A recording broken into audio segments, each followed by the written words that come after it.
10, 9, ignition sequence start.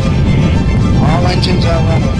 Liftoff and the clock is starting. Roger, the clock is operating. We're underway. It's one small step for man, one giant leap for mankind. And as we hurtle down to the purple landscape below, it's time for episode 35 of Kerbalcast, to Eve and back. Well, to Eve, at least.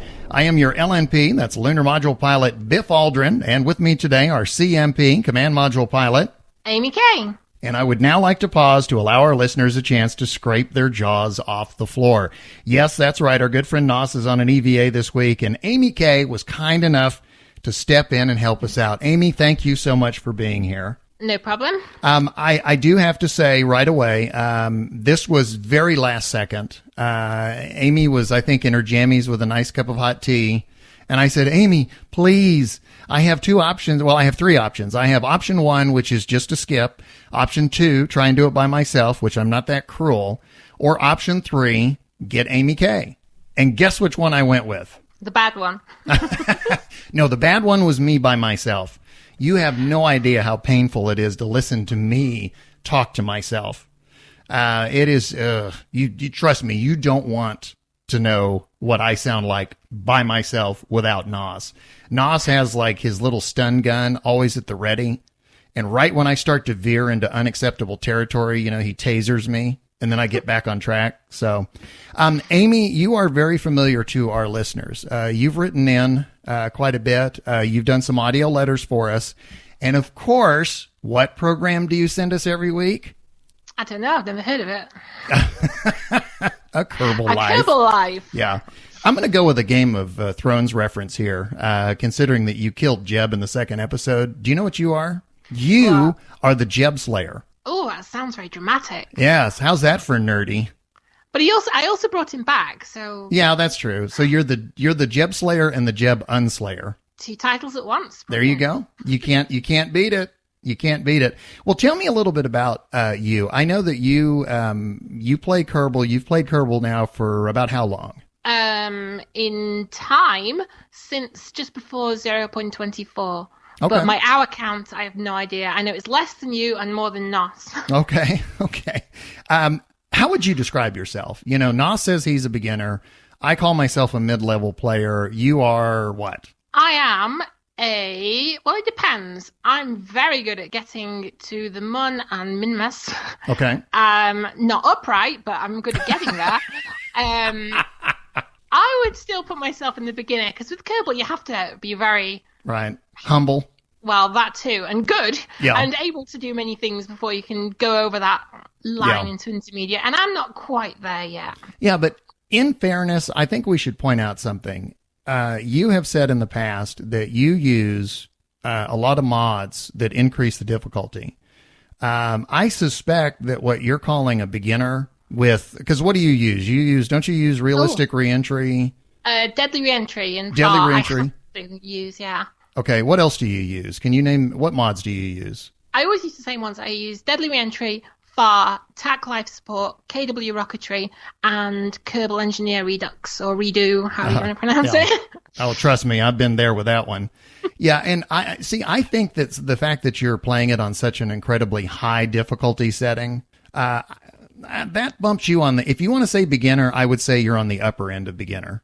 Do you know what's even worse to make it even harder for myself? What? I am the anti-you. I have never touched sandbox mode. Are you serious? Yeah. You know what I thought you were going to say for a second? What? I thought you were going to say, to make it really difficult, I play blindfolded. You know? No, I think that's just a tiny bit over the line. Be like, you only know when you've landed when you hear the crashing sound, you know? Oh, I know the crashing sound very well. Yeah. Oh, I hear the crashing sound in my sleep. So you have not left the Kerbal system yet. Is that correct? Yes, I have. Well, no, I have. I just never came back. Okay. Well, you know what? In Kerbal, any accomplishment counts, you know? I'm counting it. it. Well, it's, I've talked many times about how I spent so much time messing around in the Joule system. And you remember before 0.90 came out, I was trying to hit every moon in the Joule system.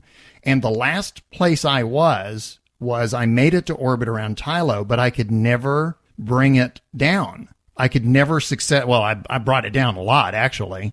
You're a Firefly fan, right? Oh, yes. Okay. I knew you were a Firefly fan. Do you remember in Serenity, the movie, at the very beginning where Mal tells Wash, you get my ship on the ground? Yes. And Wash says, oh, that part's going to happen pretty definitely.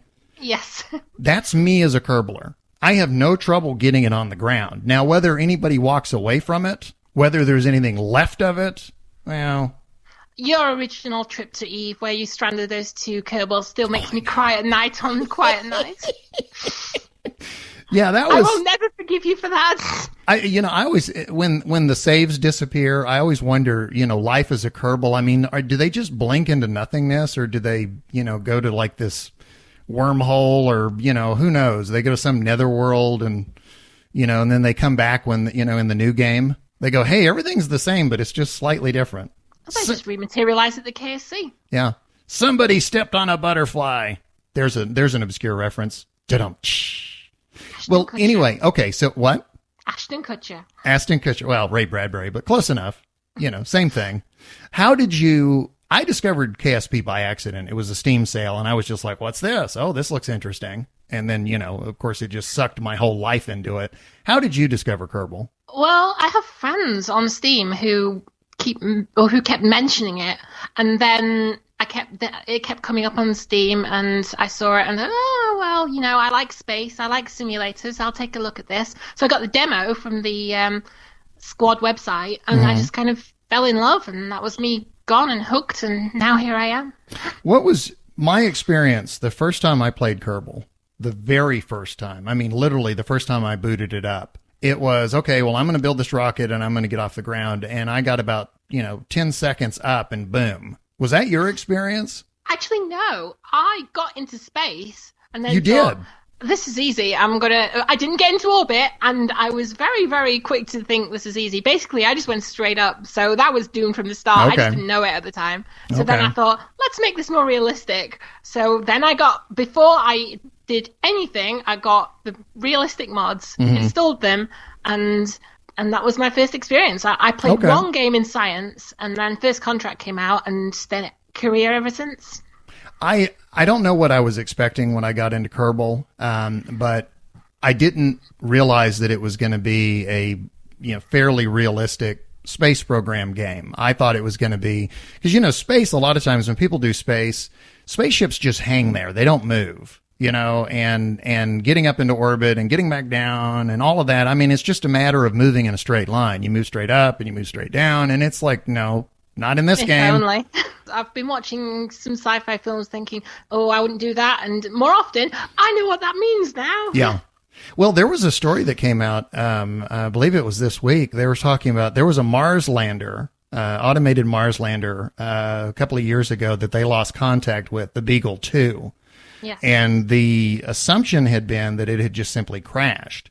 And now, apparently, thanks to some high-res orbital photography, they believe that they have discovered it. And they believe that they know what happened. They think that the panels didn't open enough to power it. And so, but it did actually soft land, and it is actually sitting there. But when they were talking about it in the story, I was following right along with what they were talking about. I knew exactly what they were discussing because they were using terminology that's very common to me now, but would not have been. So you have that same experience. Oh, yeah. Yeah, absolutely. Well, okay, so you've been to the Mun, you've been to Minmus. My dream is to Jewel. Really? Yeah, that's my dream. Jewel is, you've heard burn me. Up in Jewel. Jewel is beautiful. When the first time you actually see it in game, I mean, you just go, oh my God, that thing is impressive.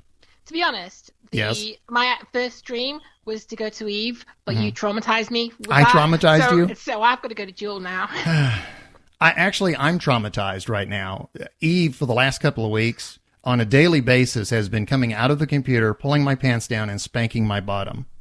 I mean, that's literally my description of my Eve experience right now. It's incredible how difficult that planet is.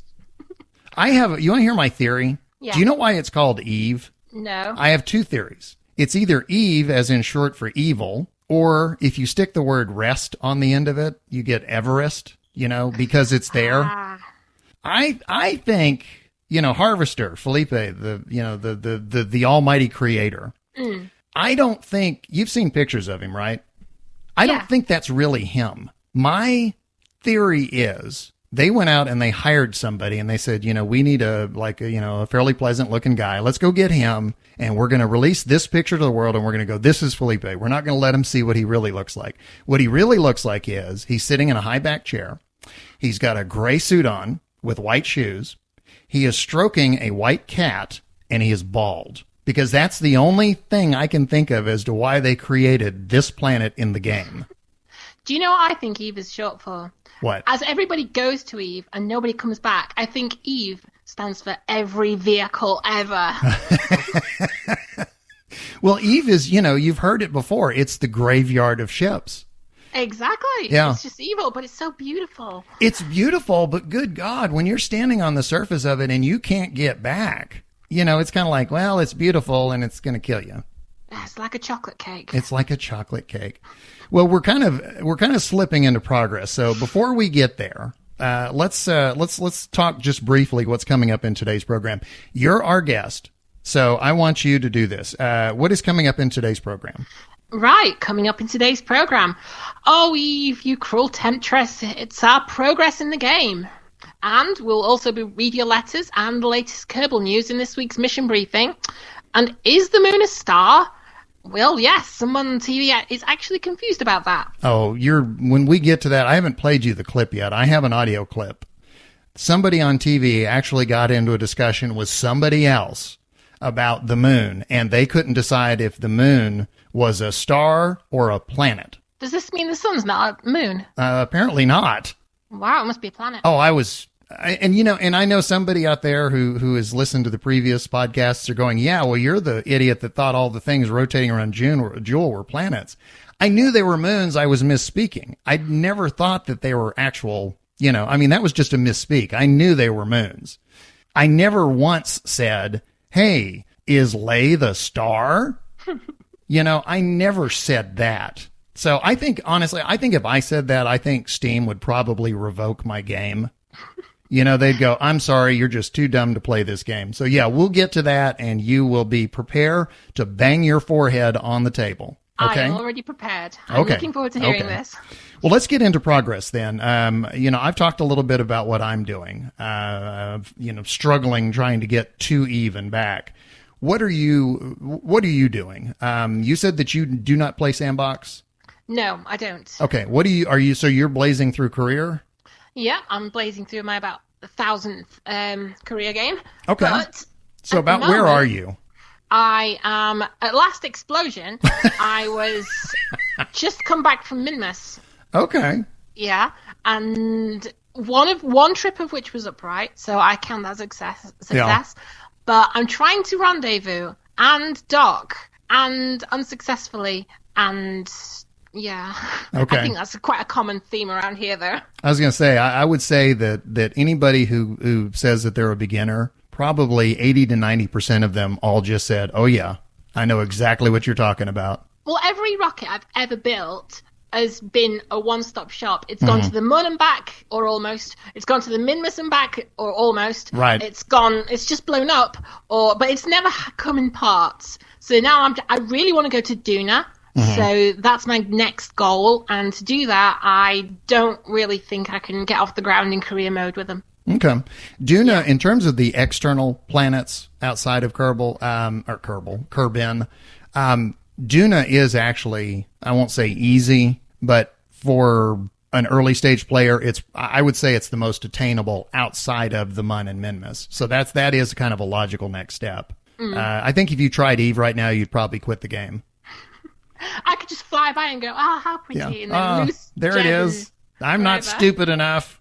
Well, it's like the Odyssey, right? Just have someone tie you to a mast and let you hear its siren song, but not draw you into the rocks. I wonder if I get any science for taking photos and sending them back and then losing the ship. Yeah, there you go.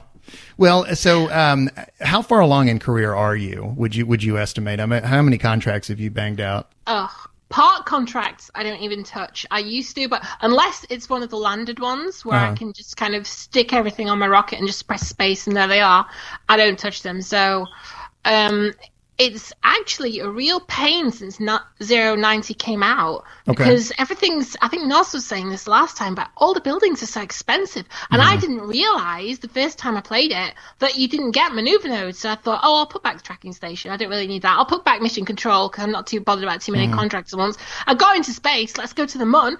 How do I get there? Yeah. I can't target it. I can't. So my first plan was to just, zoom and try and hit it. And that turned into a bit of a failure. So I restarted. And it turns out you can't accidentally hit the Mun by just throttling up randomly. Yeah. Well, that's when you're not trying. There's an unwritten rule in the game, I think. It's like the minute you try not to do something, it automatically happens. And usually with dire consequences. So, but I've kind of got the hang of it now, though. So I started again. I've got mission control. I've got everything I need for maneuver nodes. Okay. And then so I got a really big rocket together. I thought, this is going to be the one to do the main mission to get me all the science I need to get to Duna. And I am currently 2 parts over my allowed limit. And I can't afford to upgrade it. If I take off an engine, then I can't get up. Yeah. And if I take off anything else, I can't get science or I lose money. So I'm a rock at hard place at the moment. Yeah. Or as I've said before, catch 0.22. Because, that's really kind of what it sounds like. What is your, this is a good place to ask you this. What is your opinion of 0.90? Is it love, hate? Is it all love? What? Love, hate. My first instinct, when I first played the update, I really enjoyed it. And I still enjoy the changes. I like how polished it is and how much but I also hate it because it's increased the difficulty quite significantly in some places. So it's definitely a love-hate thing. Parts of me have just warmed to it and just got better and better. And then parts of it I warmed to and then just shot down. Did your Nos's opinion changed over time? Initially, he was very positive, and then just slowly, little nitpicks started sneaking in. Would you say that's similar? I'm still positive, but I think things need tweaking. Like, especially in the early game, you can't get enough funds to do a lot of the early game. So I think I think if they tweak it just right, I think it'll be really good. I don't have that many problems with 090 otherwise. What is your definition of tweaking just right? If you could tell them these are the changes I'd like, what would they be? Normal level difficulty, standard normal level difficulty. So scalable difficulty? Well, you have difficulty. I'm just saying if you set that to normal, you shouldn't have to increase your funds to be able to do anything early I got you. Okay, I'm with you. Go ahead. I think it's very alienating for brand new people. Okay. Do you think... before, I know there had been some discussion that the best place for a beginner to start was career. Did you ever hold that opinion, and do you still, if you did? Yes, I did, and actually I still do. Okay. Because I do actually, in spite of what I'm saying, I do really enjoy the career mode, and I think the scalable difficulty in the fact that it starts off, you have no choice but to do simple contracts. You have no choice but to do simple things. I think that, coupled with the tutorials, I think that's a good place to start. I think if you just throw someone into sandbox, especially, or to a lesser degree science mode, you just lose them. I was completely lost the first time I went into science mode. I wonder if maybe I'm unique in this, because, as I've said before, I grew up during the space race, the whole, get to the moon or the Russians are going to kill us, that. And, I grew up, astronauts were my heroes. They still are, I dreamed about outer space since the day I was born. And without even knowing it, this was the game I've been waiting for. I've always wanted this game because most space games, it's like, hey, you're in space and you get to go all this fun and an alien just killed you, And so it's almost like sandbox for me is perfect because I never run out of goals. I never run out of things to do. I'm always creating my own goals. I think Sandbox will be perfect for me when I can do everything I would like to do in Sandbox. Until then, I see career as a training tool in a way. Is this the first game like this that you've played? I mean, what do you typically play? Because I know you got on me one time. I made a crack about Xbox Live, and you said, "Oh, PlayStation, that's the way to go." And I was going, "I have a PlayStation. I have all the PlayStations." I'm definitely in the PlayStation side of that camp, but so tell me, what's your gaming history? What kind of stuff have you played? Strategies to simulations. I love the Civilization series. Okay. But going back, I've played and loved the Tycoon series and any particular Tycoon games? Which ones? Transport Tycoon I loved. Oh, you did? Okay. Yeah, and Pizza Tycoon, although it's not a very well known one. Yeah. Did you ever play Roller Coaster Tycoon? Actually, no. Okay. But I did play Theme Park, and I enjoyed Theme Park. My daughter burned through every single Roller Coaster Tycoon. She just blasted through. That's the kind of type. I can't think of any others off the top of my head that I've played on the PC. Okay. Do you do any like arcade gaming? Arcade gaming? Well, does PlayStation count as arcade gaming? Oh, absolutely. It depends on the game. Yeah, sure. Why not? Well, yeah. Well, I play all the Lego games. I love the Lego games. Aren't they a hoot? Make me laugh. Have you played Lego? Was it Lego Lord of the Rings? Yes, I did. When you got that disco file and he just started listening to that, singing that kind of montage, I stopped playing, put it down, and I was just screaming at how amazing this is. Next thing, I was on YouTube and I had like a 10-hour loop of this tune, and it was just. Yeah, I've mentioned this to people before, and I always get this look like, okay, you're nuts. It's a good thing you're not in charge of video game development. Do you know what I would love to see? Lego Star Trek. Oh, wouldn't that be great? I would love it. And so would I. And what I said was, wouldn't it be great if they did, like, for example, if they're going to do like original series, do kind of like little broken down, pick some of the more iconic episodes and just do kind of short little Lego versions of those. But it would be so great to run around as, Kirk and Spock. And, to me, that would be, because the Lego Star Wars are my favorite. Absolute hands down favorite. Lego Star Wars is the only one I haven't played. Really? I've played all the others, Harry Potter, Lord of the Rings, Pirates of the Caribbean, everything, but I've not played Lego Star Wars. Have you, now that they're doing dialogue and like the Lord of the Rings, they actually blend in audio from the movies. They weren't doing that when they came out with the Harry Potter games. And that was a real test of how well you knew your Harry Potter. Because when they would do the cutscenes, you remember that all they would do was grunt, right? Yeah. And so you'd have these cutscenes, and it's like, Hagrid would go, and they'd hold things up, and and if you had no idea what was going on, if you hadn't read the books, or if you hadn't seen the movies, you were sitting there going, I'm not sure what I'm looking at here. Just random grunts. Yeah. Well, the Harry Potter is hard enough to follow if you're reading it or watching it. Can you imagine, little cartoon characters just grunting to somebody who has absolutely no idea what's going on? Yeah, but you don't really play Lego for the story, do you? I know. Well, that's true. That said, Lego Marvel, they did all their own voices, and almost every other line was just making fun of a Marvel character, and it was so funny. They did, I realize we're way off on a tangent here, but Lego City Undercover was a hoot. Because there were so many inside references in that game. They were constantly referencing movies, Godfather and Goodfellas. And you name the movie, there was a reference in there. There's, the games where where you're falling and rings appear in the air and you're supposed to fly through them. Yeah. I actually had something similar to that happen to me this week. You fell through the air with rings flying in you? Well, here's what I've been experimenting with Eve. The trick with Eve, I've come to realize, is not landing. That's not the trick. That's not the difficult. It's not easy, but gravity is working with you. So if you kind of let it bring you down instead of your engines, you can save a lot of fuel. Obviously, it takes a whole lot of parachutes. But it doesn't, you're going to get down. It's like Wash said, that part's going to happen pretty definitely. So getting down isn't really the hard part. The trick is getting back up. And I have been experimenting with, bigger fuel tanks, smaller fuel tanks, bigger engines, smaller engines. I've been messing around with boosters. And when I was trying boosters, what I did was I created a ring of the small boosters because they're fairly powerful, but they don't have a lot of weight. And I would create like a ring of 8 boosters. And these are the little ones that have the yellow stripe. You know what I'm talking about.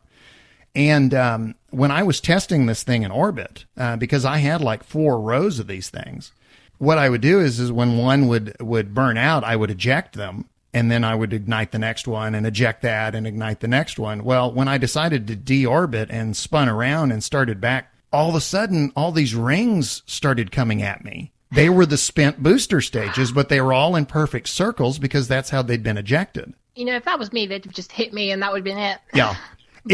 I was sitting there watching that thinking, oh my God, I've accidentally created the fly through the rings in the air game with no intent. There was these rings coming at me now, I was like, what game am I playing? Did you get a picture? No, I didn't even think of that. Oh, I can't believe I didn't think of that. Yeah, I should have. You're right. I should have. But it was just from Biff. It was just so funny to see those things coming at me. And of course, they were too far, they had moved, in orbit, they had moved away from me. So, I mean, there was no question of me, maneuvering and flying through them. But I thought, man, wouldn't that be something? Eject rings of things and then try and fly through them coming back.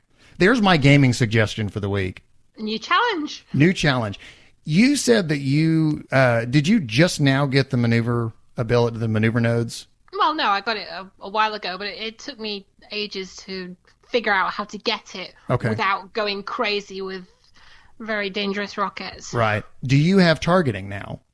Yeah. Okay. I was going to say, if you're trying to rendezvous without targeting, yikes. Oh no, I'm suicidal, but I'm not that suicidal. I'll get into orbit and then randomly throttle, aiming for the moon, but right. I won't rendezvous without targeting.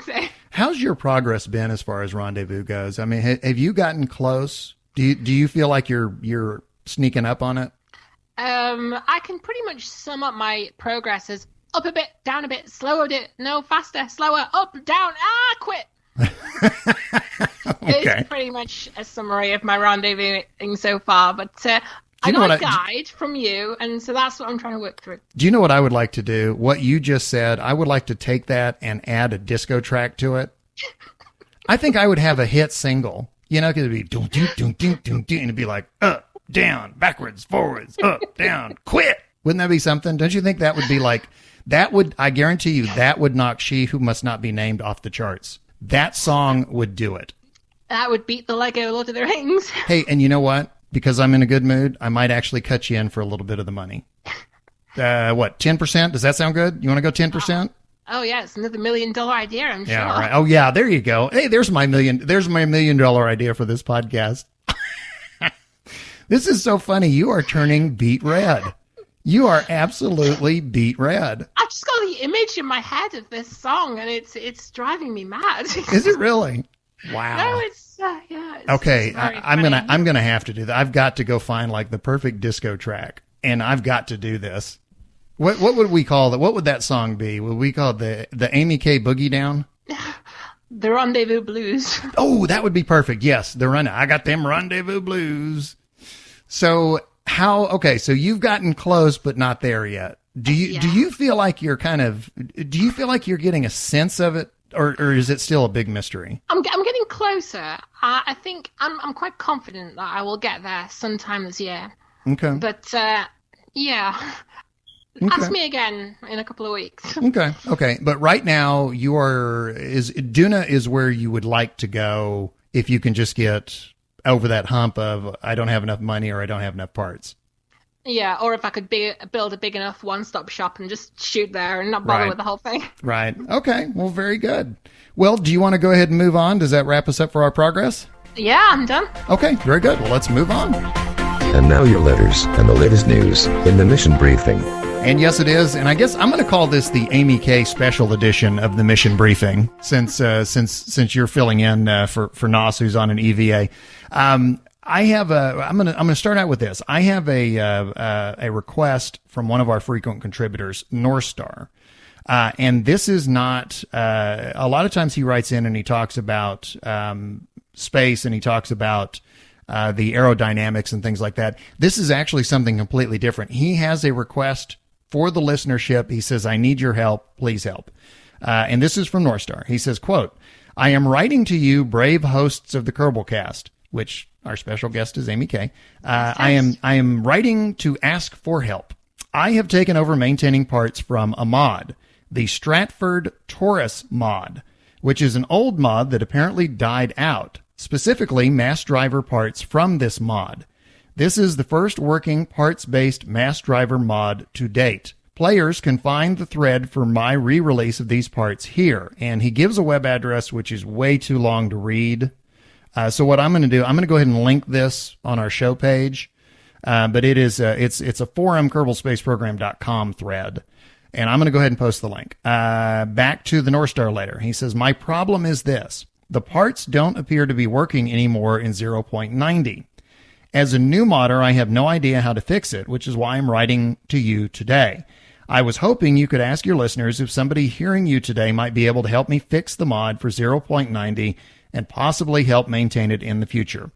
Gotta run now. Regards, Northstar. Again, I will link to that on our show page, but if you're, what would you say, mod familiar, mod expert? Yeah, you'd have to know something about making mods, wouldn't you? Would it be that? Would that be modspert? You're a modspert? Like a mod expert, but you're a modspert? It could be. Okay. Well, any modspurts out there, Northstar needs your help. Now, we are going to move on. We have something that Amy is going to tell us about. Kerbal Space Program is not the first space game. There's been a lot over the years, and you think they're lost? No, they're not. Go ahead, Amy. I like this one. Okay. Nearly 2,400 classic MS-DOS computer games are now free to play online. No floppy disk required. And nostalgic fans of space-themed games should have dozens of options to explore. The games, which can be played in a standard internet browser, were recently added to the MS-DOS software library at the Internet Archive, which has a URL here. It's archive.org/details/software library _MS-DOS_games. And again, and that's another web address. I will stick that on the web page as well. So, but that's what it is. Archive. It's the Internet Archive, which I can get lost in for hours. Please continue. Okay. The collection includes Orbiter, a 1986 space shuttle flight simulator that claims to be based on actual NASA procedures. There's also E.T. No More Mr. Nice Guy, 1997. Because that sounds demented.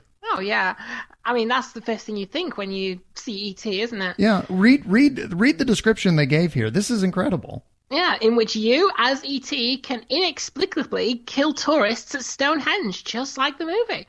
Ouch! Except that's what the victims say this time. Yeah, it's phone just the police. Plot. Phone the police.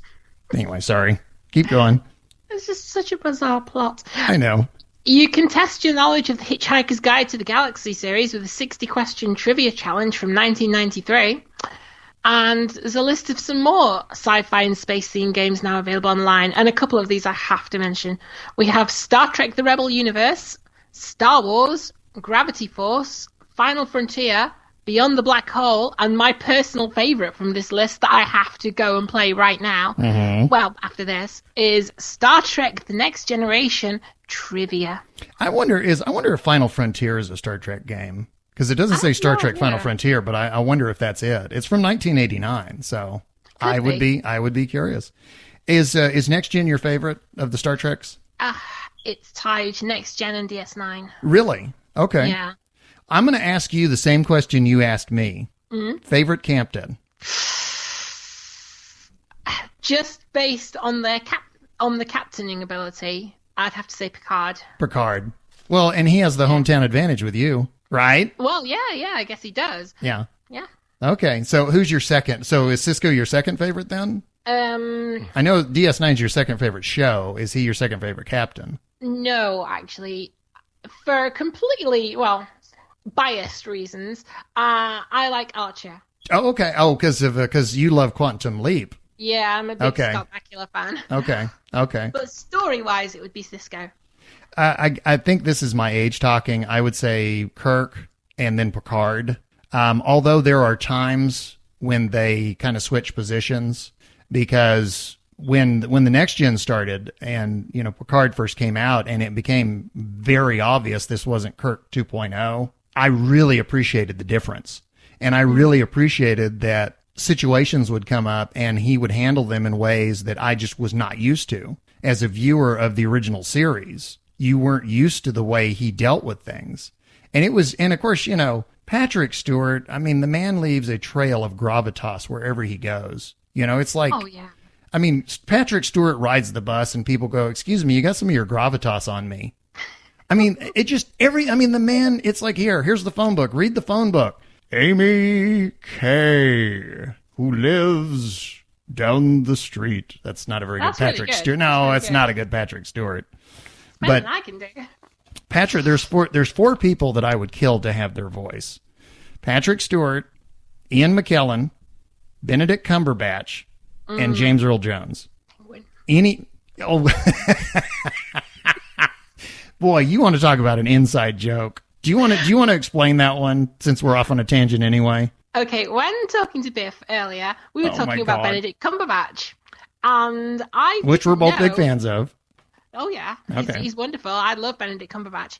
And what I didn't know is he has a big trouble with the word penguin, which I was linked to a YouTube video of and subsequently was laughing. Yeah, rather he a lot. was on the Graham Norton show, and he had done a nature documentary, and he had to keep saying the word penguin, and he said it every way but the correct way. Now, understand, I'm speaking as a huge Benedict Cumberbatch fan. Oh, me too. I don't love care him. how he pronounces it. It's okay with me. It's all good. But listening every time he said it, it was different. It was, let's see, I'm trying to remember. It was penguin. There Pingling, was, I think. yeah, there was pingling at one point. I think he said pangwang or something. I mean, it just kept going, and they were playing the clip for him, and of course he was laughing. And this is an actual nature documentary. And he finally said, I don't deserve all the blame here because, there were like all these people there while I was recording and not one person went, penguin? Anyway, so I almost, I've been calling you Amy Kay. I almost said, well, I'm going to give her nickname is Penguin. Just for that. But anyway, so, okay. Well, very good. Let's go ahead and move on. Our next letter, let's see. I did the Northstar letter. You did the other one. I'm still having trouble with the idea of ET gunning down people at Stonehenge. First of all, okay, here's my question about that one. How did he catch them? What do you mean? Well, I mean, he's like real short and he's got a little tiny legs, and Well, how did he even get to Stonehenge? that's true. Hey, maybe the mystery of Stonehenge has been solved. Maybe now we know what it was really for. Well, he is no more Mr. Nice Alien. You've heard about the ET game cartridges? They're out in a landfill, right? Oh, yeah. Oh my God. There was they actually found some that was thought to be an urban myth for a while. Somebody actually went and found them. Well, they didn't find the sequel. Yeah. Thank God. There are things, I'm going, this is going to be an Indiana Jones reference. There are things that should not be found. That's one of them. All right, well, let's move on. Our next letter comes from Jarmenia. And he says, I was listening to the latest episode of Kerbalcast and wanted to give my view on what I think Nos referred to as a workaround for some of the career missions. Some of the players were writing in saying that they put a base in orbit or on the Mun, and when one of the return science from orbit Mun contracts comes up, they just use the already existing base. Do you do that? I'm curious, because you're primarily a career player. I have done it, but I felt guilty, and so I don't do it anymore. So you're an honest career player. And bad at it. There you go. Okay. Well, more power to you. Back to Jarmenia. I don't think this is a workaround, but is instead more, quote, advanced Kerbaling. The reason for this is that other contracts, such as put a satellite in orbit, specifically state that it must be a new satellite since the contract was accepted. The return science contracts specifically do not have that stipulation. Instead of a workaround, think of it as KSC asking the Kerbalnauts sitting in the orbiting station or the Lunar base to run an experiment or gather some readings. Thanks for the great podcast and happy Kerbaling. Again, that's from Jarmenia. Do you agree? Is that advanced Kerbaling? It could be advanced Kerbaling, except if you play with life support, the oxygen and food will run out. Oh, that's right. I didn't even think about that. But Yeah, you said food you in play with that. You play with Yeah. the life support and everything. You Yeah. can keep them up there for a year pretty easily, Yeah. but See, that's why I said earlier, you say you're a beginner. I'm putting you at the upper end of the beginner spectrum, if that's what you want to call yourself. Because, I mean, if there's a way to make the game difficult, you have found it. So you're bolder than I am. I'm terrified of adding the difficulty mods, because right now I kind of feel good about myself, gee, I'm not the best one out there, but at least I can fill in the blank. the thing that I like about it is I like the sense, I get the sense of achievement from doing it, but knowing that it's the hardest it could be, if I actually manage to do anything, it feels like 10 times as good. So Yeah. You asked, several episodes back, you asked for help on landers, and you got a lot of help. How did that, was that actually helpful? It actually was, yeah. I got some really, really good advice and some help and some good letters from the listeners. And now I'd say about 95% of my landers are the right way up. Which is pretty good. They don't just land, they land right up. Well, I believe, if I'm not mistaken, you have the next letter. Yep, this one's from Ron K. Hey guys, I'm just listening to podcast 34 and heard Biff refer to a coven of Kerbalers, which got me thinking about what the collective noun for a Kerbal would be. A debris of Kerbals, a crater of Kerbals, a shrapnel of Kerbals, and I just have to say, I think it would be a boom of Kerbals. A boom of Kerbals? That's the first thing that comes to mind, yeah. Yeah. Anyway, back to the letter. Now, would it be, question, would it be the sound effect of the boom, or would it be the actual word boom? It would be like your t-shirt, so it would be the of Kerbals. It's like, look, there's a of Kerbals over there. Exactly. That's what plays in my head. Anyway, sorry, Ron K. No, it's okay. Anyway, back to training my Kerbals. Ron K. P.S. How about that episode 6? Pretty damn awesome. It must be Canadian. Yeah. If in case for someone who hasn't heard the previous episodes, don't know what we're talking about. For some reason, episode 6 is downloaded in Canada like 3-1 out of every other episode we have.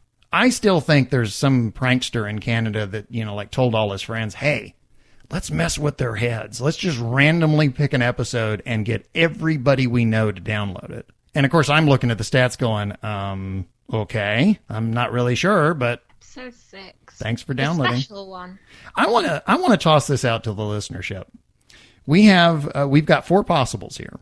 We've got a debris of Kerbals, a crater of Kerbals, a shrapnel of Kerbals, and then Amy has her own. A poof of Kerbals. A boom of Kerbals. Come up with what is the, how do you describe, what is it? I guess a group of Kerbals. What's the nomenclature? There are a herd of cattle, right? So what are a bunch of Kerbals? I don't know. What did you say? We'll find out. What did I say? I have no idea, actually. I think this is so unoriginal, but to me, it's a crew of Kerbals. But it's not funny. But there are a crew of Kerbals in space, but you can't say, you could say it's a crew of cows if you put cows into space. But I've got it. I have figured it out. Go on. You ready? Almost. A Homer of Kerbals. Oh, yes. In true Kerbalcast fashion. For the win! For the win! A Homer of Kerbals. I still want to hear from the letters. I still want to hear from the listeners, though. What is your idea? What should we call a whole bunch of Kerbals? What's the plural of Kerbal? Kerbals, Kerbalez, or whatever. Okay, so that was your letter, so we're back to me? Mm-hmm. Okay, next letter. This comes from Jim P. And he says, I have some feedback regarding the current state of career mode. The latest update definitely seems targeted at the experienced player. That's the point that you were making earlier. You were saying that you think the difficulty's gone up for the beginner.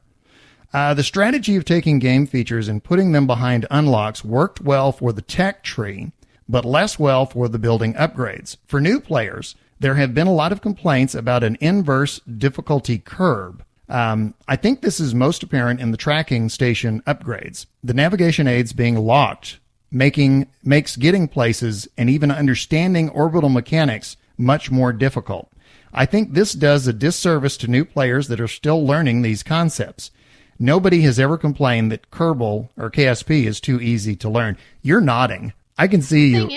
The thing is, if you were new to KSP and you didn't know maneuver nodes were there, you'd just go into and you wouldn't even have the option of setting targets and maneuver nodes. So what would you do then? You do what I did and just kind of went off in a random direction. There is so many things in this game that I've just accidentally discovered, and that's like one of them. So, when you were talking about the games that are now free, the MS-DOS games, do you remember one of them you mentioned was Orbiter? When I think about space games, Orbiter is about as close to is an older version of Kerbal as you can get. The difference was Orbiter, the learning curve on that was unbelievably steep. More than Kerbal. Yeah. And that may be because I was new at the time, and now in hindsight, the learning curve didn't seem as steep with Kerbal. I'm not sure if that's a perception bias or something, but I remember when Orbiter came out, and the first time I tried to do anything, and I was spinning, head over heel, and I mean, it was like, oh my God, this is impossible. So I have a better understanding of it now, but yeah, if you're kind of looking at what an early version of what Kerbal could have been, Orbital, is it Orbital or Orbiter? Orbiter. And now we can try it for free. There you go. Yeah. Free is my favorite word. I know what Amy's going to do, though. As soon as we get done, you're pulling up the next-gen trivia game. Oh, yes. I have to test myself. You see, I'm not even going to be able to sleep. I'm just having to go to TNG trivia. Yeah. TNG trivia. What I'm curious, they mentioned the Hitchhiker's Guide trivia game, and they said it was 93, I believe. Yes. Yeah. So I'm kind of wondering which versions are they talking about. Because, 93, in terms of the life of the Hitchhiker's Guide, there were a couple of iterations past that, weren't there? Yeah, I'm pretty sure not all of them were out then. Yeah. That would be an interesting game. I wonder, maybe they updated it where there's technically yes, but then in later versions, no. I don't know. Unless it's just for the book, The Hitchhiker's Guide. Maybe the trivia thing is it just flashes "Don't Panic" on the screen for an hour. And then B or C. Yeah, and then a robot comes out and kills himself. So I don't know. Maybe that's what it is. Okay, well, let me get back to this. This is the letter from Jim P. And he says, he was talking about the difficulty level in KSP. He says, quote, I have run through the 0.90 career to a midway point a few times. That's about where you're at, correct? Yeah. Okay, and that's what I thought. This is what I have found to be a good strategy. The first thing I do is set a 5% outsourced R&D in the admin building. This generates enough science to unlock parts in a reasonable time frame and means I don't have to worry about science experiments much. The altitude contracts up to escape the atmosphere are easily accomplished by a pod, parachute, and RT-10 booster. It's worth doing each one since the payouts increase and the 56-kilometer contract pays more than escaping the atmosphere. This is a cheap way to build up funds, and you can easily have over 130,000 funds before even trying for orbit. Have you tried that? Does that sound familiar to you? Oh, yeah. The first time that I was playing, well, not the first time, but early on, I was just doing the ones that I had to get up into orbit. But ever since I learned that you could do them incrementally like that, I always do them like that now. Yeah. They're those and the new contracts of going over a certain place on Kerbin, they're the ways I build up funds and science now in 090. If I'm not mistaken, I think the incremental, I think that was a Northstar letter, wasn't it? That he's the one that told us, hey, don't shoot for orbit right away because you're denying yourself a lot of money. Let's see. Okay, back to Jim P. Jim's out there listening going, will you guys just read my letter? Okay, Jim, calm down. Quote, I find the most valuable building upgrades early on are tracking station, launchpad, you're nodding, launchpad, mission control, and the VAB. The best ones to upgrade first depend on what style you're playing. If you are building larger manned rockets, the launchpad is the most restrictive and should be upgraded first. That's interesting. If you have unlocked probes and the 4877S engine, then it's easy to land on the Mun without any upgrades. The tracking station would be a great upgrade in this case, since it makes navigation much easier. Mission control is also well suited to probes, since you can have more active contracts for satellite deployment and explore Mun and Minmus. Contracts are a bit deceptive, since they have a lot of low-value junk contracts that are thrown in. You said earlier, that's pretty much what you said. You were saying there's a lot that you just flat out skip. Yeah. And I think that was the reason you gave. Mostly. I'm sorry? Parts contracts mostly. Yeah. I just hate the parts contracts. Do you think every time Squad hears that, they just go, oh, we get it, okay? You don't like the part contracts. You know, I actually really like NOS's idea of the scaled parts contracts of different difficulties and different rewards. I think that's a really good idea. Yeah, me too. I Me could too. do that. And you know what? If he gets $1 million for that idea, I get some of it, at least a little bit of it. Yeah, I'm only fake NOS. I'm only fake. You're fake NOS. Amy K is fake NOS. You know what we should have done? We should have done the whole podcast and said NOS has a cold. Yeah, I've got a British cold. Yeah. He has a cold and he's on a different continent. Jim P. Okay, quote, most contracts aren't worth looking at if they don't pay at least 10,000 funds.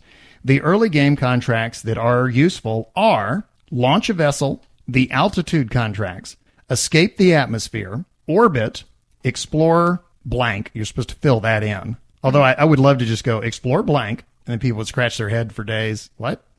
Deploy a satellite, get science from blank. Boy, blank's a busy place. And possibly the surveys if they can be done cheaply. Part testing. Do what now? Are the surveys, are they the new ones that they added with 090? Does he mean the ones where you fly over the places on Kerbin? I'm assuming that's what he means. He doesn't specifically say that, but that's my assumption because this is a 0.90 letter. Yeah. My assumption is that's what he means. Do the survey if they can be done cheaply. I do like that they put the little marker on the globe now. You know, the flyovers.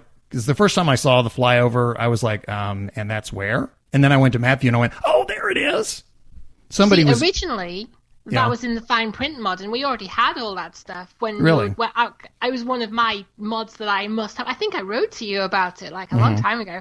But now it was so popular it got put into stock, and now you all get to experience it. Now we all get. Well, it was like enhanced navball, which originally was a mod, and now it's in the game. So yeah, it's kind of. I love the fact that Squad does that. They look at the mods and they go, and also I like that they don't go, hey, great idea, kid. Now go away. You bother me.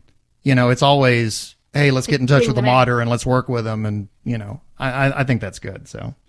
Although I do think sometimes they add things, they sit around and they go, okay, what's the dumbest thing a player could do? We need to figure out a way to get around that player. And then they listen to the podcast and they go, okay, Biff just told us how the dumbest way to do it is because he's obviously doing it that way. Let's give Eve more gravity. There you go. Hey, let's get it. Yeah. Again, short for evil. Yeah, evil. Do you know what you get? Going back to my earlier description of what Harvester actually looks like. Do you know what you get if you land on Eve successfully? What? $1 million. Oh. I know. Sorry. It's such an evil pose you just pulled. I couldn't do it better myself. Ladies and gentlemen, Amy is on her computer right now getting plane tickets so she can fly over here and kick my butt for that one. Or the other side of the world so that I don't have to witness it anymore. Yeah. Okay. Back to the letter. Quote, rescuing Kerbals is better suited until you have upgraded the tracking station. One thing that I have noticed is that the addition of funds has had a negative impact on my overall enjoyment of career mode. In the short term, it was a nice addition, much like, you're going to love this, much like TAC life support. But it grew to be more of a burden, and I find myself scrutinizing the cost of ships. I like the contract system, but feel that the player is too beholden to them. It might be nice to have an option to disable launch and recovery funds. And again, that's Jim P. Letter. And sorry it took me so long to get through it, but there's a lot here, and kind of that leads to a lot of asides. There's a question I was going to ask you, and because I'm curious about this. Do you have a parts Well, this may actually be a wrong question to ask you because you play career, not sandbox. But do you mentally kind of have a parts number that you don't like to go above, even if the game stipulates a higher, like let's say the game says you can have more parts, but you kind of, just for comfort, you don't like to go above that? No, I tend to just build what I have available, and the game will let me launch. So I've never actually considered how many parts are on a rocket. I just put on what I need and whatever science I can get on there and get off the ground. Okay, second question. How long, when you're designing, building, testing a new ship, how long are you willing to stick with a bad design? Do you understand my question? I understand. I'm just having flashbacks of times I should have given up and didn't. I literally spent this weekend hours designing and building what I thought was going to be the perfect Eve ship. And I should have figured out the minute it came off the launch pad that it was going to be a problem. But instead of scrapping it and going back to the drawing board, I kept trying to fix it when it was the basic design itself that was the problem. And I literally spent hours. Well, okay, I'll do this and it'll fix it. Nope. Okay, well, I'll do this and it fixes it. That's another question for the listeners. I've done something very similar where I thought I had a fantastic, I put lots of thought into it. I had this fantastic design. I built up this huge rocket and I thought this is going to be the one. If this doesn't get me out of the Kerbal system, this is going to at least get me to the Min-Mess and all over the place. And I launched it and everything looked perfect, but I could not get it out of the atmosphere. It would topple over. It would blow up, I think, once out of about 25 launches. And I just did not want to give up on it. I just kept going back and saying, maybe if I tweak this and this. Yeah. But it just was not meant to be. An early indicator that you've got a bad design is when you launch. You go straight up until you get into the thinner part of the atmosphere, and then you begin your turn. You can't do that with FAR. You can't? No. Really? You have to. Do tell. Please inform. I wait and go until I'm about 50 meters a second, 100 meters a second. Then you have to slightly tilt, and then you have to gradually tilt over more and more until you're way out of the atmosphere, and then you can go into the 45-degree angles. You really have to do it gradually. If you go up and at 45 degrees like you can do in the stock game, you will just explode. I didn't know this. Wow. You have just, honestly, that's what I was talking about earlier, that, the way I'm playing, I have a feeling that if I were to add those mods, I think the entire game would come out of the computer and pull my pants down and spank my bottom. There are actually YouTube videos dedicated to, some really, really great ones, dedicated to how to fly your ships with FAR installed. Somebody wrote in, and I'm sitting here trying to find it, and I'm not able to without taking a lot of time. But somebody wrote in, and they made a suggestion that I thought was really cool. They said, "Wouldn't it be neat if there was some kind of external app outside of the game?" And I think by app, I don't think they were limiting it to smartphones or smart pads. I think they were saying, "Wouldn't it be great if there was something outside the game where you could do this?" But the suggestion was, "Wouldn't it be great to be able to basically design ships like as a blueprint or whatever and then import them into the game?" Oh, that would be good. Yeah, because a lot of times, I don't know about you, but I'll get a scratch pad and I'll start drawing. And because it's hard to get proportions right and things like that, I'll come up with something and I'll go, "Oh my God, that's brilliant. That's perfect. Every problem that I ever had is just now been solved." And then I come back and I try and actually build it and it's like, well, guess not. See, I think I'm quite limited in the fact that I've never actually seen the end of the tech tree. Because for one reason or another, I will always restart my career mode, be it for an update, be it for one thing or another. So I don't actually know the final parts that I can get. And I refuse to go into Sandbox to look it all up because I want them and I can't have them. So. Well, what's good, though, is you are... a lot of times when you play a game, you really play it for a month, a couple of weeks, couple of months, whatever, and then that's it. You never come back to it. You've got a game that continually has something new for you because there's still all this stuff way out there. Jewel.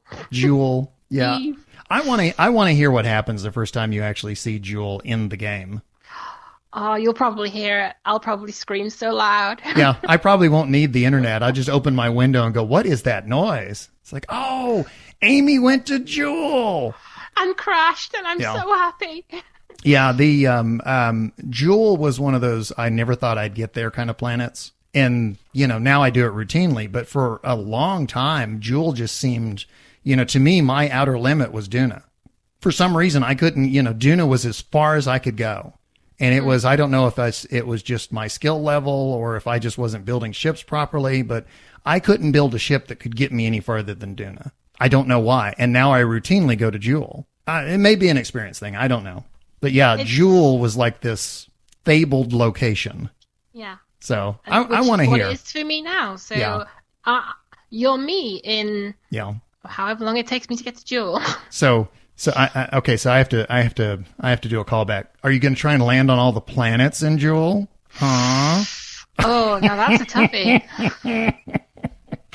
I still can't believe I was saying planets instead of moons because I knew there were moons and I just kept saying planets. Okay.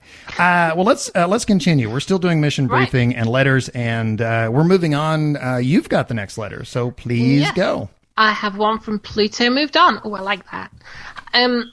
I wanted to thank everyone for the feedback on the control schemes. It made me wonder that since the majority of people use the mouse and keyboard controls, and the way KSP makes people want to get involved with the space program, if soon all the space-bound vessels will be controlled by WASD and surrounding keys. That's an interesting thought. Mm-hmm.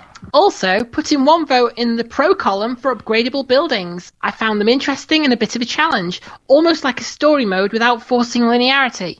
The build your own space center, or it could be seen as a way to play with self-imposed challenges. How far can you get with only 30-part rockets? How much science can you get without EVAs? Things like that. Thanks again for the great show, and Homer to your mobile. Okay, here's the comment. And that, by the way, that was Pluto moved on, the letter. Okay, here's my comment. Did you ever see, this is an older movie, The Last Starfighter? No. The premise of The Last Starfighter was there was an arcade game. When I say arcade, I mean you had to go and pump quarters into it. But there was a game, and it was like, you flew a starfighter in the whole bit. The game was secretly looking for the best pilots. And he made the comment, he says, I wonder if the way KSP, if it plays with the WASD and everything, if that makes people want to get involved with the space program. And I thought to myself, wouldn't it be hilarious if Kerbal is like this secret government program where they are charting what we're doing? And one of these days, Agent Smith from The Matrix is going to show up at your front door. Mr. Anderson, you have been selected to be in our space program. Your score is very good. That was a very bad Hugo Weaving. But wouldn't that be funny? Obviously not, but imagine that this is like some secret government program and we're all being tested. If you got that knock at the door tomorrow saying this is a secret test and you're so good we want you to fly to Mars in the next shuttle using the WASD keys, would you do it? Well, would this be before or after I went to my doctor and questioned the meds he had me on? Before. Okay. Because, seriously, that's like, here's the craziest. There's two places that I would like to go to before I die. Obviously, I don't want to go there after I'm dead because then it wouldn't be fun. Two places I want to go. And I'll tell you what's funny about this in a minute. There's two places I want to go. I want to go to the moon. I hope that it's possible in my lifetime. Probably not, but I hope it's possible that one day I can step on the moon. That's a dream I've had since I was a kid. The other thing is I have always been a huge Titanic buff, and I would love to go down in a submersible to the wreck. Both of those are very unlikely to happen. Now, you want to hear the real funny part? Yeah. I'm not real big on confined spaces, and I'm not a big fan of flying, and I'm not a big fan of heights. So you can't really do either of those two things. Yeah, but seriously, if Agent Smith showed up at my door and said, we promise this is not a hallucination, don't adjust your screen. We're giving you the opportunity to get on a spaceship tomorrow and go to the moon. They wouldn't even say moon. They'd get like and I would have run them over, getting out the door to get in their car. On the way to the launch pad, yeah. Yeah. It's like, feats don't fail me now. Yeah. I would go to the moon in a heartbeat. I would love to go to space. Yeah. I'm not sure about the moon. Oh, I would. The moon, again, this is, I think, an age thing because, I grew up, during the whole moon thing. The moon to me is just a place I'd love to go to. You talked about what a giant fan you are of Futurama. Do you remember the second episode? You remember they did the pilot and then the second? Yeah. Where did the second episode take place? On the moon. On the moon. And you remember Fry. He just wanted to go outside. He walked around, didn't he? Yeah, everybody else, the moon was this cheesy, it was this low rent place. Who wants to go to the moon? Okay, it's this crappy place, it's junky, it's trash. Who wants to go there? And Fry was like, it's the moon. And they actually find the lander. Yeah. And everybody else is like, so? And but it's the moon. That's me. I'm Fry. But yeah, I know you're a big fan of Futurama. I have a question about Futurama though. Are you still, do you still harbor a grudge against Fox for that one? I harbor a grudge against Fox for Firefly. I will never forgive them. I just slightly forgive them a little bit in the case of Futurama. I will never forgive them until Firefly's back on TV. Yeah. They're talking about a reboot now of the X-Files. Oh, I know. I love the X-Files, but a reboot, I'm not too happy. They never finished the story of the original. Whatever happened to the colonization? Yeah. Well, do you know what I think though? Fox being Fox, this is my prediction of the X-Files reboot. They will not air the pilot.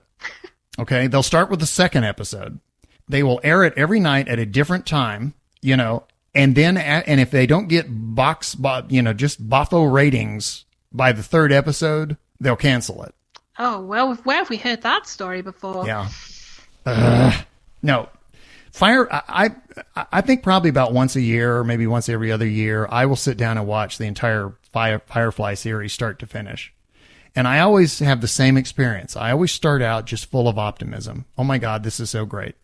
And then as I get towards the end, it's like, oh no. It's coming. It's coming to an end.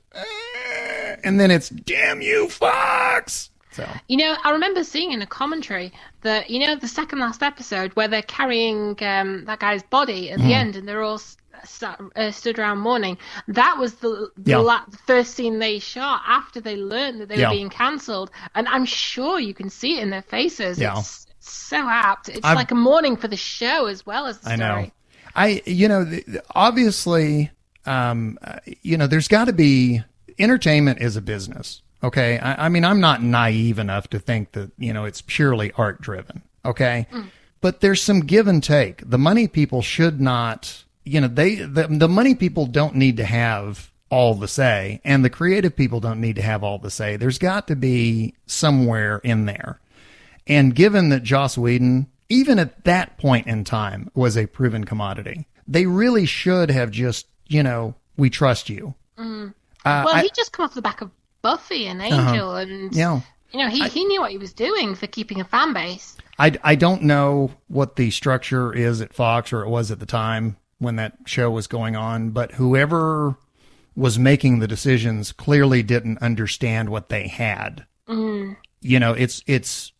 is an overused phrase, but it was almost ahead of its time. It was, they didn't get what they had on their hands, and so they bungled it badly. I will say, I think that Fox, one of the biggest curses, one of the worst things that the X-Files ever did to Fox, when they first started with X-Files, Fox was still a fairly new channel, okay? And X-Files was one of their early big hits. It took it a while to find its feet and find its audience, okay? And don't get me wrong, I'm not saying episode 1 on, I love X-Files, okay? But I'm saying it took it a while to find its audience. I don't think any other show would have would get the patience that Fox showed to that one.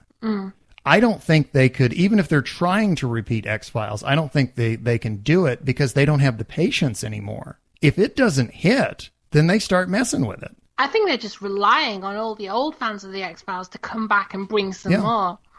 Well, but if they mess it up, if nobody can find it, and if and if they go, what Scully needs? Tighter shirts. Oh, do not get me started on my rant about. Yeah. Oh, you know what it would be? It would be the same guy at Star Trek Voyager that came up with 7 of 9's costume. They'd go, Scully would look good in that. and T'Pol and Enterprise. It's like, Yeah. why do they do these things? Oh my God. Every time Seven of Nine or T'Pol would come on screen, I always thought that the word boobies would start flashing on the screen with arrows, because I mean, that seemed to be the demographic they were shooting at, look, kids, boobies. Anyway, and just so that nobody misunderstands, I love Seven of Nine. I think she was a great character. She brought much needed conflict to Voyager. Jerry Ryan is a great actress. Jerry Ryan is beautiful and sexy, and she would have rocked a Starfleet uniform. So don't tell me, don't tell me the holographic doctor was sitting around going, what she really needs is a skin-tight catsuit with high heels. That's what she needs. And she needs to be the only one on the ship in it. That's my 7 of 9 rant. Let's move on. I think, we've got one more letter. Is that correct? Yeah, I've got one more letter. Okay. Can you, why don't you go ahead and take it? Okay. Hi guys, this is from Codanova. Hi guys, I'm loving the podcast so far. I just found it a few days ago and I'm up to episode 11, moving quite quickly through them to catch up.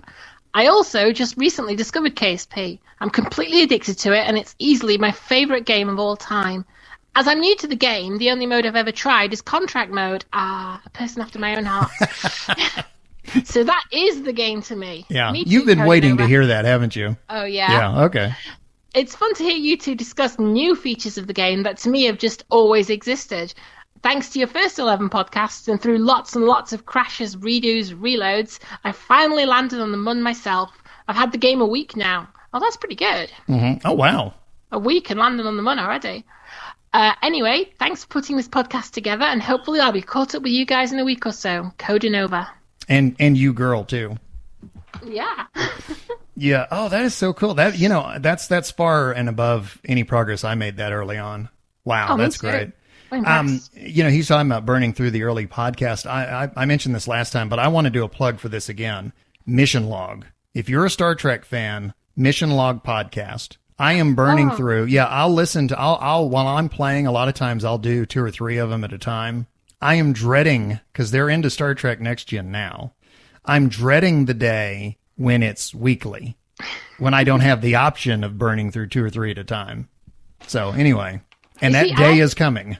When I first found you guys, you didn't have that many, so I never got the binge experience because I think I binged maybe 3, and then you were just weekly. Wow. So I never got the experience that people now can get of just weeks of Kerbalcast. I'm amazed you made it through the first 3. I mean, I know that you're always your own worst critic, but I mean, to me, the first episode is painful to listen to.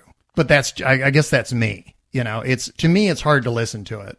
Well, you get to episode 6 and it's downhill. Yeah, that's right. There you go. Yeah. There you go. Blame Canada. Blame. Never mind. Okay, well, let's move on. I've got. This is the story that I've been trying to get to. I've been talking about this since the beginning of the podcast. This one is almost unbelievable. I can't wait to hear this. Yeah. There is an online shopping channel called QVC. And the host of this program is named Sean Killinger. And they were featuring a line of cardigans by designer Isaac Mizrahi. And she described the pattern on one by saying, and you're gonna hear this because we're gonna play this clip. But she basically says the planet Moon. The Moon is a planet. And then they get into a big, and she immediately corrects herself. I give her credit for this much, not for much of what follows, but I give her credit for this much because then she immediately corrects herself, not planet Moon. But what follows is it's almost impossible to believe that this conversation occurred. So are you ready for this? I'm ready. Okay. First person you're going to hear is Sean Killinger. And then the other person talking to her is Isaac Mizrahi. It almost kind of looks like what the Earth looks like when you're a bazillion miles away from the planet Moon. Yes, I just squinted at it. From and you're the right. Moon, looking back from at the Earth. From the planet Moon. Isn't the Moon a star? No, the Moon is the planet, darling. The Sun is a star. Is the Moon really a planet? The Moon is a planet. Don't look at me like that. The Sun is a star. Planet. Is the Sun not a star? I don't know what the Sun is. The Sun is a star, isn't it? We don't know what the Sun is. The Sun is a star. The Moon is not a planet. Moon I is knew a it. planet. I knew it. You were trying to take me down that road. Wait, the moon is not a planet. Chunky, if you're listening to me, This you is have to Rosebud. Google the moon. Someone, I okay? can guarantee you someone's Googling right now. The moon I is knew such it was a not planet. a planet. I can't even stand it. The moon is not a planet. What else is it if it's not a planet? It is not. I believe it's a star or something. It's it is not a moon. It's a moon. Didn't you do that thing in grade school where you had to name the moon. planets, and there was Uranus and there was Saturn and the one with the rings and and then the Earth and with the moon is never in there, dude. It's not a planet. All right, here, look. This is key lime. I don't know. I I don't know feel what like it is besides. sometimes, What is though it? A I am baseball or educated, something? I exposed What is during it, the cheese? show Come on, it's a planet. that this blonde of mine could be real. Okay. it's a the moon is satellite. what? A natural moon is a satellite. natural but satellite. things live on it. What's that that means it's a mean? planet. I don't know. Is that what Google said? I don't know what No, it I don't says. like that at all. I don't even know what that either. means. I do. I use Google all the time. I feel bad. I feel bad for Yahoo because they're really good too. I just don't use them. Wow. Okay, listen. 1,500 of these hot picks ordered. Oh, the poor audience. Okay, I have to say this. The most accurate thing she said was at the very end. Oh, the poor audience. Oh, yes. I could not bang my head on the table enough times. I cannot believe that conversation happened in this day and age. There is just so much wrong in what was said. You don't even know where to start. Well, there's an expression. I wish I could remember it exactly, but the paraphrase is basically, I think it's Bertram Russell, but I'm not positive. But I think the paraphrase is, I'm paraphrasing what I think it is, but it was basically, the problem with the world is the intelligent are full of doubt, but the stupid are absolutely certain. Now, tell me that doesn't apply. Oh, it does. He was certain the moon was a planet. I'm trying so hard not to make a snide comment about, it's a good thing he's a fashion designer. Well, I think I just did, didn't I? Anyway, I do need to toss out some credit real quick. The only reason I knew that existed, if you ever go to slate.com, there is a Phil Plait, who we have talked about before. He's done a book called Death from the Skies, and he does a science column, and the guy's great. He's doing an astronomy course now on YouTube, and he's just posted the first one. Check it out. It's awesome. He's the one that wrote about this. And, I was reading it going, okay, it must be April Fool's Day. And then I went and watched the clip and I went, I'm not believing this. So anyway, shout out to Phil. He sat through that first, so the rest of us could. That is almost painful to listen to, though. You just can't listen to it without... Oh my God. I know. That is so bad. Oh, what really got, if you can, like I said, Phil Plait, the Slate column, if you get a chance, read it, because he was talking about, you can really tie yourself in knots because, for example, the moon is a moon. So capital M moon is a lowercase moon. And it is a natural satellite. And it is a natural satellite. I don't believe that because that's just made up. I love the definition that was tossed out. It's a planet because people can live on it. Did you hear someone in the audience shout out, if it's not a planet, what is it? And someone in the audience shouted out moon, and he's like, no, it's a planet. You remember all that nonsense, when they reclassified Pluto. Yeah. And there was that huge firestorm of controversy. It was delayed firestorm, but there was a firestorm. That came about because a lot of people a lot of scientists came together and they said, we need to get our definitions clear. What is a planet? What is a moon? What is a dwarf planet? What is this? What is that? Because, there are commonalities, but, you can't just go, everything's a planet, everything's a moon. And that's how Pluto became a dwarf planet because, they went through and they said, okay, we're going to nail down hard and fast definitions of what these things are. I doubt at any point any of the scientists who were nailing down the hard, fast description, I don't think any one of them at any point raised his hand and said, but what if people could live on it? That guy, they probably would have thrown him out. It would have been, hey, go get a job at QVC, okay? You get out take of him here. Seriously, would you? If it was anywhere else but on TV, you just wouldn't. Okay. I've got to stop. I've literally done. I've like my Star Trek rant and my Firefly rant and my X-Files rant, and now I'm doing a rant about this and episode 35. Biff rants. Return of the rant. Well, we're wrapping things up. I want to thank you so much for sitting in. Nos was not able to be here this week. And I appreciate it was last second notice. But you're there. You did a great job. Thank you so much. I cannot thank you enough. Thanks for having me. And speaking of thanks, we have, as usual, we have our list of people that we would like to thank. Top of the list, as always, our listeners and our regular contributors. And I wrote in all caps when I wrote this, especially you, Amy K. Oh, thank you so much. Thank you. You really did a great job. You want to continue with the thanks? Who's next on the who's next on our thanks list? And special thanks to everyone who wrote letters to us this week. Also, we do want to thank the moderators at the Kerbal Space Program and the Kerbal Academy subreddits. They have links to our program page on their front page. If you are looking for good discussions about Kerbal, and if you are looking for good advice about Kerbal, that's where you go. Kerbal Space Program or Kerbal Academy subreddits. All the music you've heard today is provided by Professor Soap.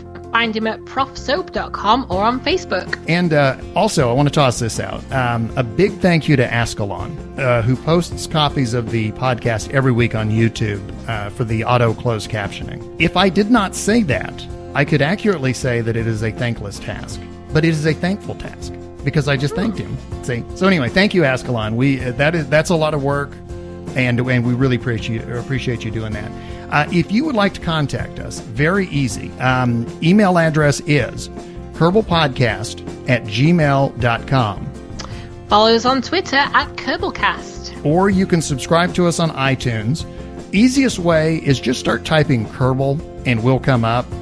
In case anyone's ever wondered why we are Kerbalcast and yet we're listed on iTunes as Kerbal Podcast, for some reason, Kerbalcast does not show up when you search Kerbal, but Kerbal Podcast does. So anyway, if you're wondering why there's kind of a little name difference, that's why.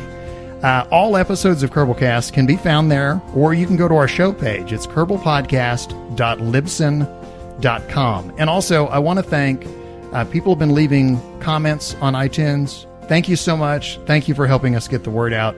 And again, I cannot say this enough. Thank you so much, Amy K. We look forward to the next episode of A Kerbal Life. Nos will be back next week. Until then, I am your LMP. That's Lunar Module Pilot Biff Aldrin. And sitting in for Nos this week, our CMP, Command Module Pilot, Amy K. Until next time, happy Kerbaling. Kerbaling. Do you know what I would like to do? What you just said, I would like to take that and add a disco track to it. I think I would have a hit single. You know, it could be doom, doom, doom, doom, doom, doom, and it'd be like up, down, backwards, forwards, up, down, quit. Up a bit, down a bit, slower a bit, no, faster, slower, up, down, quit. Up a bit, up a bit, up a bit, up a bit, quit, quit, quit. Down a bit, down a bit, down a bit, quit, quit, quit. Faster, slower, faster, slower, faster, slower, up, down, quit, quit, quit, quit. Faster, slower, faster, slower, faster, slower, up, down, quit.